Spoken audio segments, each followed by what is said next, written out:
Bueno, en el análisis anterior estuvimos hablando del apetito de riesgo, ¿cierto? O sea, cuánto riesgo una organización está dispuesta a aceptar para lograr sus metas. Pero hoy vamos un paso más allá.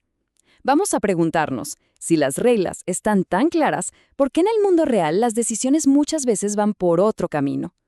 La respuesta, como veremos, está en algo llamado cultura de riesgo. A ver, profundicemos en esto, porque aquí hay un misterio clave, ¿no? Esa brecha, esa distancia que existe entre lo que dicen los manuales y lo que de verdad se hace cuando la presión aumenta. Y bueno, la clave de todo esto, como decíamos, es la cultura de riesgo. Y ojo, no estamos hablando de los afiches motivacionales en la pared, para nada. Estamos hablando de lo que pasa de verdad, en la práctica, cuando hay que entregar un proyecto para ayer, cuando hay un conflicto de intereses sobre la mesa o cuando surgen esos dilemas éticos complicados. Ok, para entender todo esto, vamos a seguir una ruta bastante clara. Primero, vamos a ver la brecha entre apetito y acción.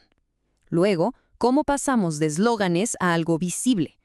Después, un modelo para la cultura de riesgo, la importancia de verlo como un sistema y no como silos, y finalmente, cómo poner todo esto en práctica. ¿Listo? Empecemos entonces por el principio. Ese choque, ese conflicto entre las políticas oficiales y lo que pasa en el día a día. Miren, es que es así de simple. Por un lado, tenemos el apetito de riesgo, que son, digamos, las reglas oficiales del juego, lo que está escrito. Pero por el otro lado está la cultura de riesgo, que es cómo se juega el partido de verdad. Es la diferencia entre lo que se puede hacer y lo que finalmente se hace. Si el apetito nos dice que es aceptable, la cultura nos muestra qué es lo que realmente se termina haciendo. Y es que por mucho tiempo, hablar de cultura sonaba como algo, bueno, como algo suave, ¿no? Algo intangible. Pero los datos más recientes nos están mostrando una desconexión bastante peligrosa entre lo que se dice y lo que se hace en la realidad. Y justo esto nos lleva a una idea clave que revela la investigación. En las organizaciones se habla muchísimo de cultura, se valora, pero no se asume como algo propio. Se discute, pero no se termina de integrar en el día a día. Hay una dificultad real para gestionarla de manera sistemática. Y fíjense en este dato. Una gran mayoría, estamos hablando de un 80% de los líderes, está de acuerdo en que la cultura es absolutamente esencial para una buena gobernanza. Pero, aquí viene el pero grande. A pesar de eso, miren la brecha. Apenas un 32% de los equipos de gestión de riesgo están midiendo lo que de verdad pasa en el frente de batalla, los indicadores de comportamiento donde se toman las decisiones críticas. Entonces, ¿cuál es el punto clave aquí? Que esta desconexión, esta falta de métricas, deja a las organizaciones prácticamente a ciegas. No pueden ver los problemas sistémicos que se están cocinando justo debajo de la superficie. Bueno, entonces, ¿cómo salimos de esto? Avancemos para ver cómo se puede construir un nuevo modelo, uno que transforme la cultura de ese concepto vago y etéreo en algo tangible, algo que se pueda gestionar. Y aquí es donde entran los estándares modernos, como el Organizational Risk Culture Standard, o ORCS para abreviar. Lo que hace este estándar, que además está alineado con la norma global ISO 31000, es crear un lenguaje común. Nos da las herramientas para que la cultura deje de ser invisible y se vuelva algo que podemos describir, evaluar y, lo más importante, gestionar.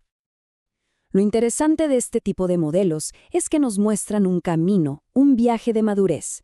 Se puede empezar en un nivel básico, donde la cultura es reactiva y fragmentada, y se puede ir avanzando, paso a paso, hasta llegar a un nivel de alto rendimiento, donde una cultura de riesgo sólida se convierte de hecho en una ventaja competitiva. ¿Y cómo lo hace? Bueno, el marco ORCS, por ejemplo, descompone la cultura en dimensiones que sí podemos observar y medir. Cosas como el liderazgo y la gobernanza, la ética, la comunicación, la toma de decisiones, el aprendizaje. Esto es súper útil porque permite hacer un diagnóstico preciso, ver dónde están las fortalezas y, claro, dónde están las debilidades. Ahora, uno de los mayores obstáculos para construir una cultura fuerte es la fragmentación, los famosos silos. Pasa cuando cada equipo solo ve su pedacito del rompecabezas y nadie tiene la imagen completa.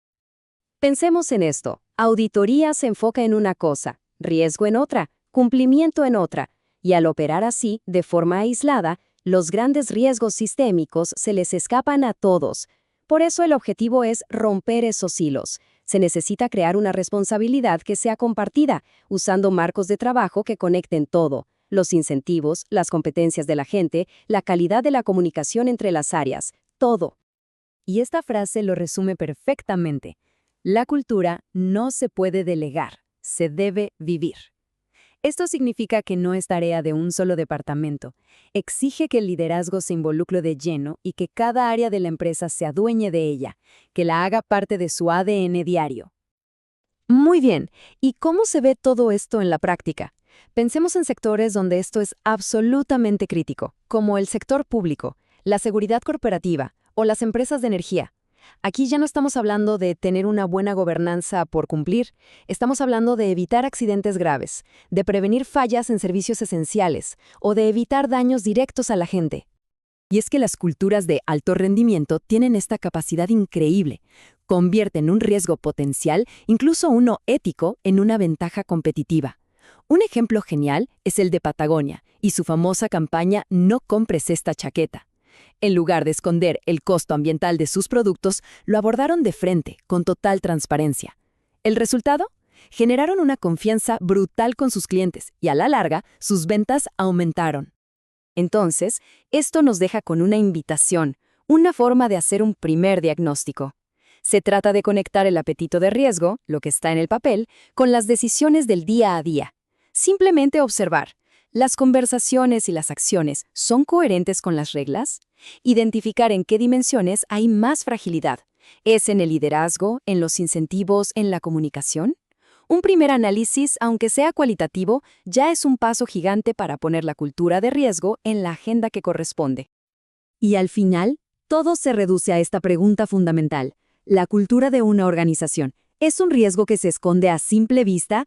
¿O podría ser, de hecho, su mayor ventaja competitiva? Una reflexión importante para cerrar.